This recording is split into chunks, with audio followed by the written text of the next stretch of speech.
Shalom, shalom. Bonjour tout le monde, bonsoir. Good evening, hi, hello, mbote. Tout le monde, que Dieu vous bénisse. Je suis vraiment heureux de vous revoir encore en ces jours. Je suis très heureux vraiment parce que Dieu nous a donné la vie, Dieu nous a donné sa grâce, il a révélé sa bonté, il est bon. Et voilà pourquoi nous le disons merci. Nous l'exaltons parce qu'il est Dieu. To tombolier, to komisie pour ta nzambe. Na lobieka zo lokumu. Yo pe longolanga loba ke nzamba zo lokumu parce qu'il a fait sur moi. Parce que jusqu'ici l'Éternel nous protège. Il y a eu des personnes qui ont perdu la vie. Il y a eu des personnes qui étaient intègres de cœur. Il y a eu des personnes qui craignaient Dieu. Il y a eu des personnes qui marchaient dans la crainte de Dieu. Mais à présent, lorsqu'on parle comme ça, ils sont dans des morgues, d'autres sont dans des hôpitaux, d'autres sont envahis par des problèmes. Mais Dieu nous a gardés, Dieu nous a protégés, Dieu nous a donné la vie, il est bon pour nous. Voilà pourquoi nous disons merci.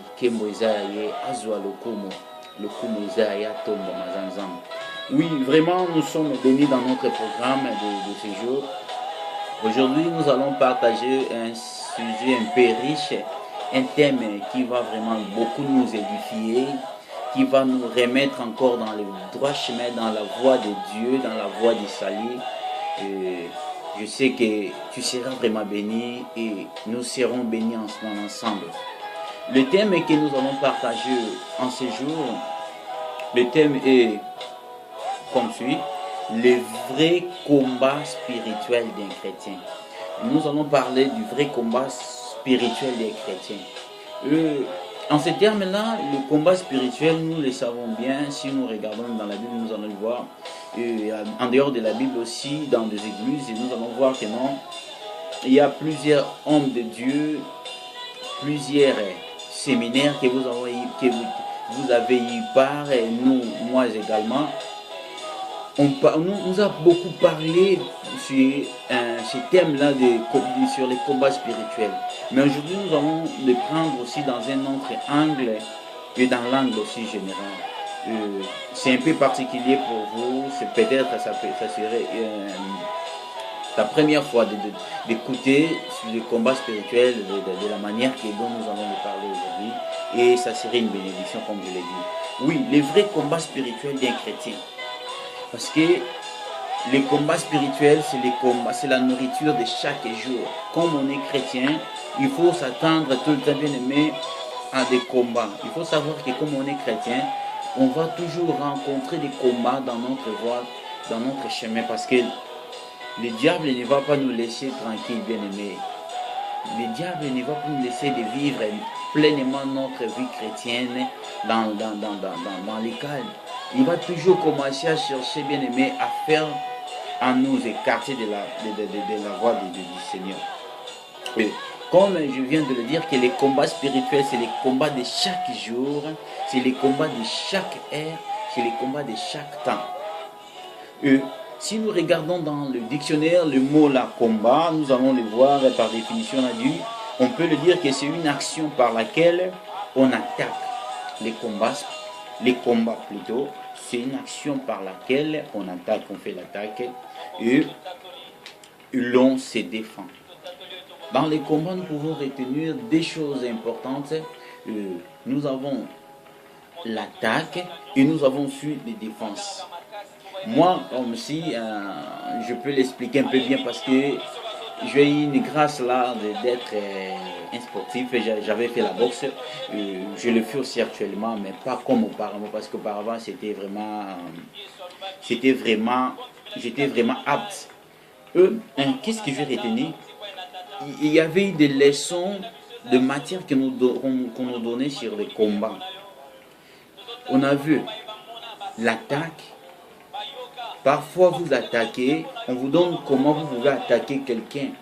Il faut attaquer gauche-droite, il faut attaquer uppercut, il faut attaquer crochet, il faut faire tous ces détails-là. Avec des pas d'attaque. Et il y avait aussi également des leçons de défense pour se défendre comment tu dois défendre. Il y avait des esquives, que si quelqu'un t'attaque comme ça, il faut essayer un peu de se pencher comme ça pour que les coups passent. Il faut essayer un peu de se pencher comme ça pour que les coups passent. Il faut essayer un peu de mettre les bobines. Il faut essayer un peu de mettre les retraits du corps. C'est ça les défenses. Parce que lorsqu'il va te taper, toi tu te retrais, tu fais un peu les retraits du corps, son coup va rester là.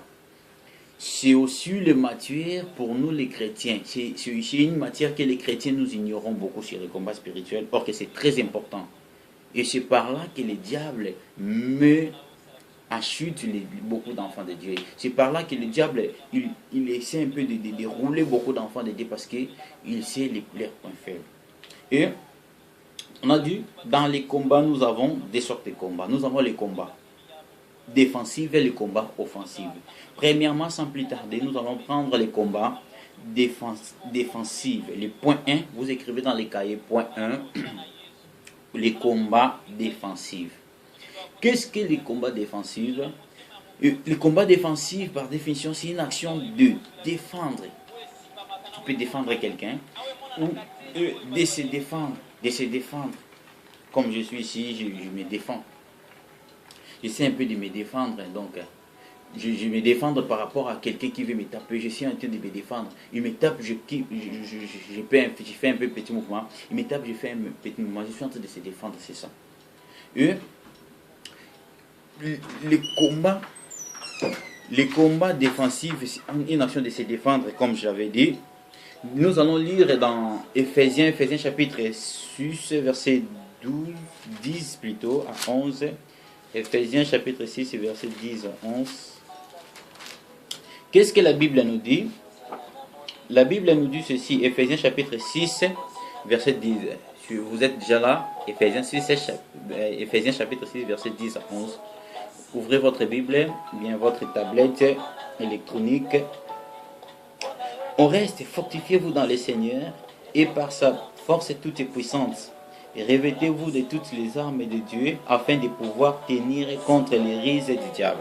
Apôtre Paul parlait aux Éphésiens. Il s'adressait aux gens de l'église de l'Éphèse. Il les parlait au reste de soi, quoi, de savoir se fortifier dans le Seigneur et par sa force, par la force puissante de Dieu. Et de se revêtir de toutes les armes de Dieu afin de pouvoir se tenir ferme contre les rises du diable. Vous savez, le diable est risé. Le diable sait comment manipuler quelqu'un. Il sait comment attraper quelqu'un. Il sait comment combattre quelqu'un, mais spirituellement, comment est-ce qu'il fait pour arriver à le faire? Parce que, je mets parenthèse, la Bible nous dit que Jésus-Christ est notre bouclier. C'est impossible que lorsque je suis dans les mains du Seigneur, que le diable vienne, qu'il vienne m'ôter dans les mains de Dieu. C'est impossible. Mais le diable fait quoi? La Bible dit dans les livres toujours dans le livre d'Éphésiens chapitre 4 verset 27 que ne donnez pas l'accès au diable. Oui, parce que le diable cherche seulement un accès. Vous voyez, il cherche seulement un accès, c'est-à-dire un petit trou. Et dans ces petits trous-là, lui, il va seulement pénétrer pour faire maintenant ses actions. Et quel peut être ces trous-là? C'est dans nos pensées, c'est nos faiblesses. Le diable cherche les points faibles de quelqu'un. Et les points faibles de quelqu'un, pour d'autres, ça peut être l'argent. Les points faibles d'autres, ça peut être les maris.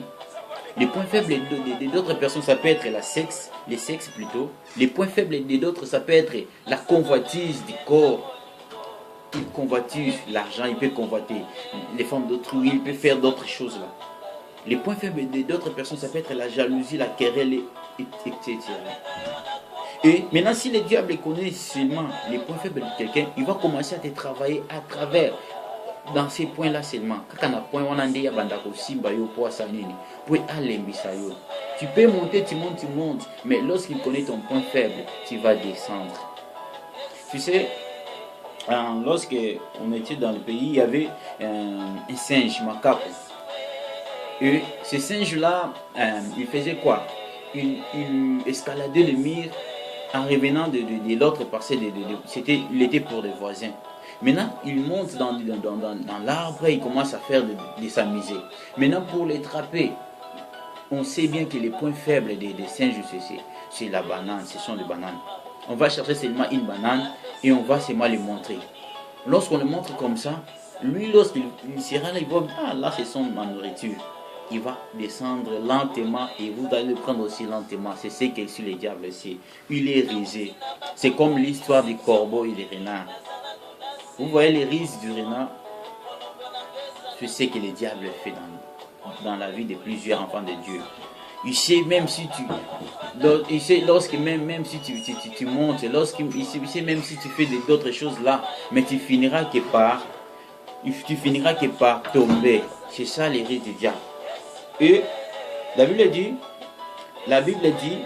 en effet, le diable travaille l'homme selon son là, pas la Bible plutôt, là c'est moi, excusez, pardon.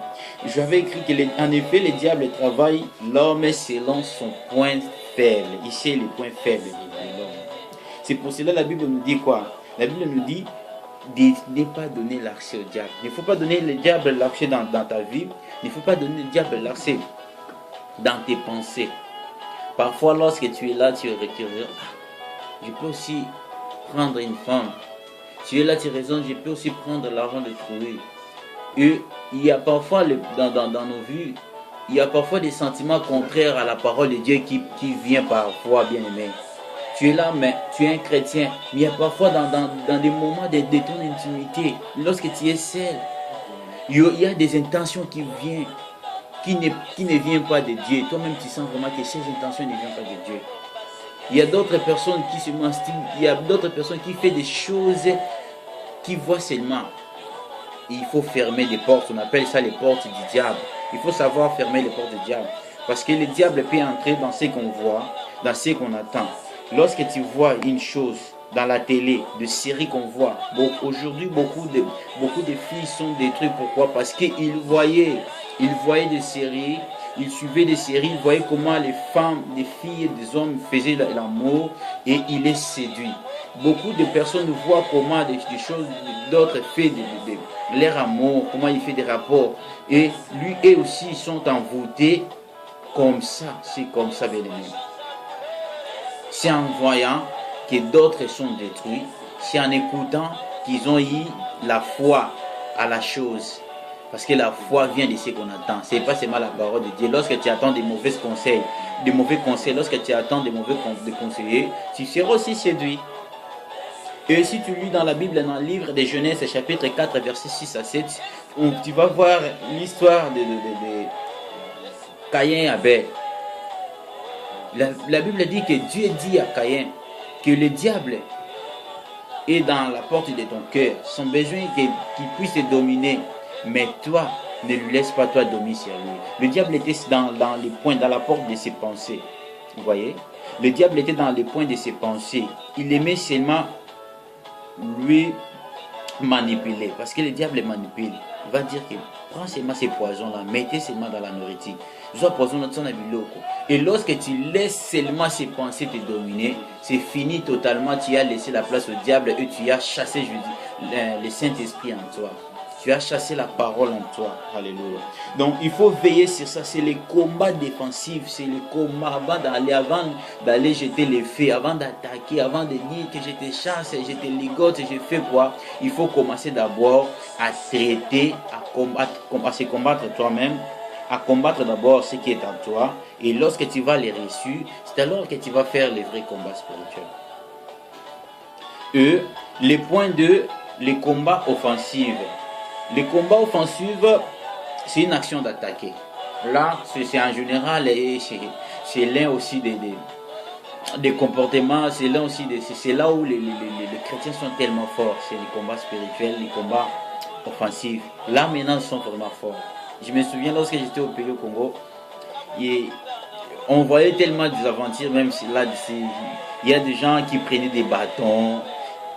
Et il faisait vraiment, il sait comment faire les combats spirituels offensivement. Mais défensivement, il ne sait pas. Il y a peu de gens qui le connaissent. Et dans les combats offensifs, nous allons prendre 3 sous-points. et qui va vraiment nous éclairer. Le premier sous-point, on a dit, il faut savoir que nous combattons face à un ennemi vaincu. Nous combattons un ennemi qui est déjà vaincu. Vous allez lire 1 Jean chapitre 3 verset 8 partie B. La Bible dit que le Fils de l'homme est apparu pour détruire les œuvres du diable. Donc, le Fils de l'homme est apparu pour détruire les œuvres du diable. Le diable a été déjà vaincu. 1 Jean chapitre 3 verset 8 partie B. Et si tu lis encore Colossiens chapitre 2 verset 14 à 15, là maintenant tu vas voir, la Bible dit que Jésus-Christ a effacé nos péchés, il a dépouillé l'acte dont les ordonnances nous condamnaient, il les a livrés publiquement en spectacle. Jésus-Christ a dépouillé les œuvres des diables, il a dépouillé les dominations, il a dominé les forces mauvaises du diable. Donc le diable est déjà vaincu. Moi et toi, nous combattons non pour la victoire, mais nous combattons dans la victoire. Alléluia. Donc, Tobundaka, non pour Nelonga, mais Tobundaka déjà 4 Nelonga. Parce qu'il est écrit que nous sommes de plus que vainqueurs par celui qui nous a aimés. C'est lui qui nous a aimés, c'est Jésus. Il s'est donné lui-même sur la croix de Golgotha. Et là-bas, il nous a donné la victoire sur la puissance de l'ennemi. Et le deuxième point, le deuxième sous-point que nous allons retenir, c'est il faut savoir que l'ennemi est vaincu, mais il est actif.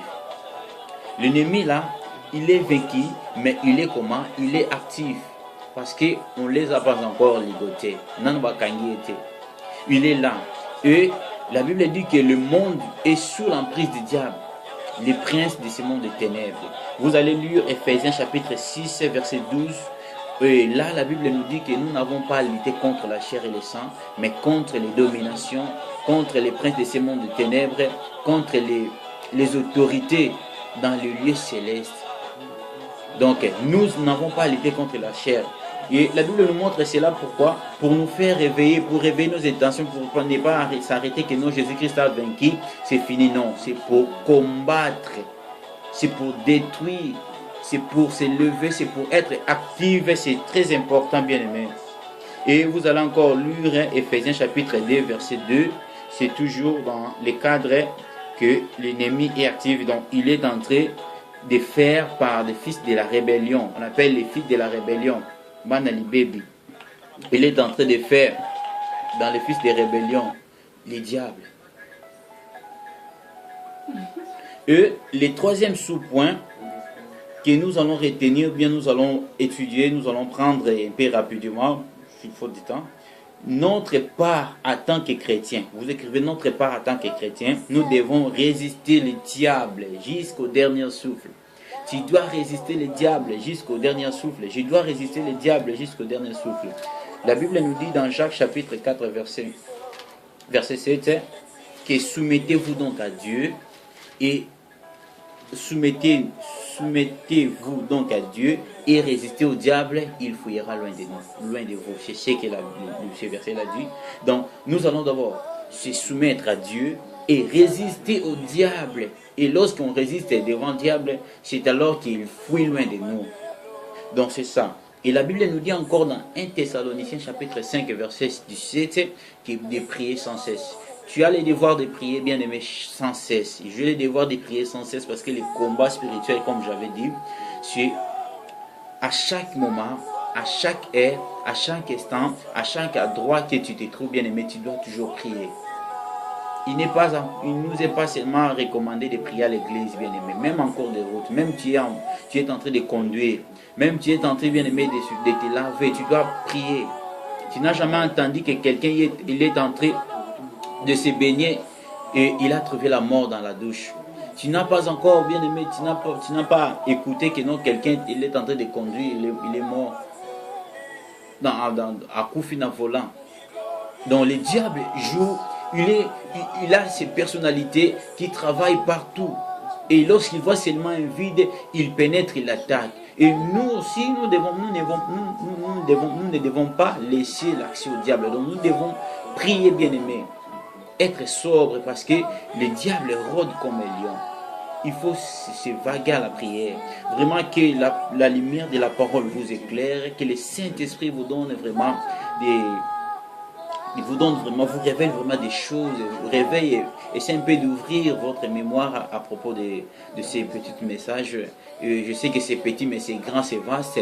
À travers le Saint-Esprit, il va encore vous conduire. Lorsque vous allez méditer, vous allez relire la Bible, et vous allez vraiment vous sentir vraiment ferme. Que Dieu vous bénisse. Veillez sur tes défauts. Veillez, bien aimé, sur tes erreurs. Quels sont les points faibles de ta vie? Quels sont les points les plus faibles? Qu'est-ce qui te rend faible dans les combats spirituels? C'est ces points-là que le diable cherche toujours pour te rend vexé. C'est ces points-là que le diable cherche toujours pour te vaincre, bien-aimé. Si tu es vaincu tout le temps, c'est parce que toi-même tu donnes l'accès au diable. Maintenant que tu écoutes la parole de Dieu, ne donnez plus l'accès au diable. Maintenant, il faut fermer les portes du diable qui sont les pensées, les désirs, les sentiments, les convoitises, la jalousie, le sexe et tout le monde et toutes ces choses-là, bien-aimé. Et surmonter maintenant les biens par le mal. Et tu vas maintenant, bien-aimé, être un chrétien fort dans les combats spirituels, et tu vas être fort dans la marche spirituelle, et Dieu va t'utiliser encore puissamment pour son œuvre dans la vie chrétienne.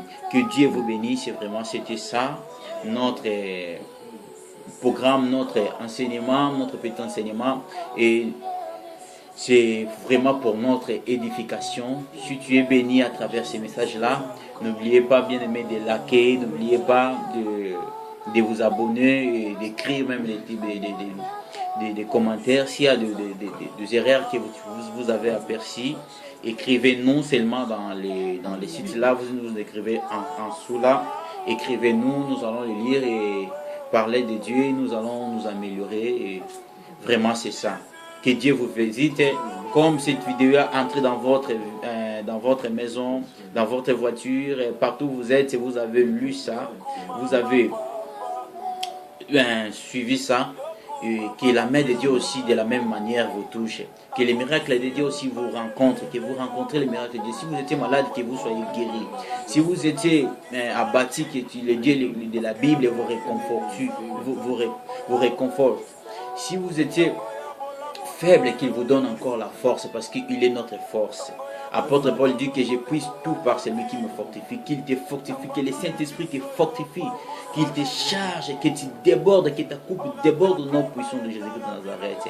Que mon Dieu soit ton Dieu, que mon Dieu de mon papa commune, le Dieu de l'Alliance, le Dieu de la Bible, le Dieu tout-puissant, le Seigneur Jésus-Christ de Nazareth, soit ton Dieu, qu'il t'éclaire dans des erreurs, qu'il te donne encore la force de revivre encore, la joie de vivre encore dans ton marche chrétienne, vraiment. Que Dieu vous bénisse. On se revoit dans le prochain numéro. C'était là bien votre humble serviteur, le frère Christian Kimena. Que Dieu vous bénisse abondamment. Je vous aime beaucoup. Bye. Ciao. You finish?